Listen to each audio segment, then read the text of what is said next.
সুপ্রিয় দর্শক বন্ধুরা, আমরা চলে এলাম তান্ত্রিক কবিরাজ সুনীল ঠাকুরের আখড়াতে। উনি কিন্তু সাধারণ কোনো কবিরাজ না, আগে পরে অনেক মানুষ অনেক সাক্ষাৎ নিছে। ওনার নাম শুনে রাজশাহী থেকে আমরা চলে এলাম ওনার একটা মনে করেন সাক্ষাৎ নিতে। মনে করেন অনেক মানুষে মনে করেন যে মনে করেন আমাদের কাছে বলছে দাদা খুব ভালো কবিরাজ, কমেন্টে মনে করেন যে বলছে, এই জন্যে মনে করেন সরাসরি চলে এলাম। আদাব দাদা। নমস্কার, আদাব। আপনি ভালো আছেন? জি, ভগবানের আশীর্বাদ। আপনি কি কোনো কাজে আছেন নাকি? জি, আমি একটা কাজে আছি। এই যে মেয়েটার নাম হচ্ছে জান্নাত, আর ছেলেটা তাকে সৌদি আরব রাজু। এই মেয়েটারে বাধ্য করে দেবো। আর ছেলেটা রাজু বাধ্য করবো। ওই মেয়েটা কথাবার্তা বলে না, এই সারা জীবন এই মেয়ে। কাজটা কি দেখানো যাবে?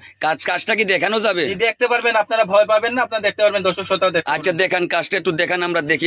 আমরা ভয় পাবো না, মনে করেন যে দেখি না, মনে করেন আপনি তো আসেনই। আপনারা দেখেন। মা কালী, রক্ষা কালী, দেবতা কালী, সুশান কালী, নমো নমো শান্তি, ধুম নমো নমো শান্তি। মা কালী, আলীর শক্তি, কালীর শক্তি, মা ফাতেমার শক্তি, আমায় করো দান 100 উস্তাদের শক্তি, তেল পড়া পানি ফোলা নবীজির চরণ। দেখ মা কালী, এই রাজুর প্রতি মেয়েটা জান্নাত বাধ্য হয়ে যা। রাজুর প্রতি মেয়েটা বাধ্য হয়ে যা। 2 দিনের ভিতরে বাধ্য হয়ে যা। 2 দিন জান্নাত বাধ্য হয়ে যা। রাজুর প্রতি 2 দিনের ভিতরে বাধ্য হয়ে যা। মা কালী, রক্ষা কালী, দেবতা কালী, সুশান কালী। বদ্ধ কাজটা কি হয়ে গেল? কাজ হয়ে গেছে, 2 দিনের ভিতরে কাজ হয়ে গেছে। জান্নাত বাধ্য হয়ে গেছে রাজুর প্রতি।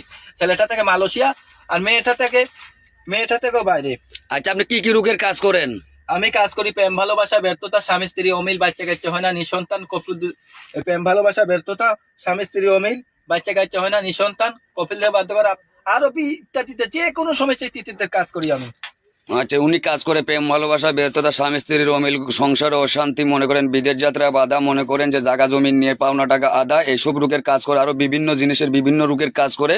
মনে করেন যে এখন মনে করেন যে আপনার কোনো কিছু বলার আছে? আমার একটা কথাই বলা আছে, ভুয়া কবিরাজ থেকে সাবধান। এই দুনিয়া ঠকবাট পারে অভাব নাই। অনেক মানুষই প্রতারণা করে অনেক টাকা পয়সা নষ্ট করতেছে। যাদের পিঠ দেয়ালে ঠেকে গেছে, জীবনের লাস্ট কবিরাজি, শেষ কবিরাজি সুনীল ঠাকুর দিয়ে কাজ করাবেন। জীবনের লাস্ট কবিরাজি যাদের পিঠ দেয়ালে ঠেকে গেছে। আর আমার আছে লাইসেন্স আছে, আমার বাবা ছিল কবিরাজ, দাদা ছিল কবিরাজ, আমাদের লাইসেন্স পত্র কবিরাজি। আমরা লাইসেন্স যারা আছে দেখে শুনে কাজ করাবেন। আইনের লোকে প্রশাসনের ধরতেছে, এরকম ভিডিও ফোন দিয়ে কাজ করাবেন, দেখবেন সে অরিজিনাল কবিরাজ কি, লাইসেন্স পত্র আছে কি না। লাইসেন্স পত্র না থাকলে ওরা শুনবেন যে ভুয়া কবিরাজ। আচ্ছা ঠিক আছে, এখন আপনার ঠিকানাটা কোথায়? আমার ঠিকানা হচ্ছে রাধানগর, গোয়াইনঘাট, সিলেট ডিস্ট্রিক্ট। আপনার নামটা কি? আমার নাম হয়েছে সুনীল ঠাকুর, তান্ত্রিক কবিরাজ সুনীল ঠাকুর। এলাকার মধ্যে নাম করা কবিরাজ আমি।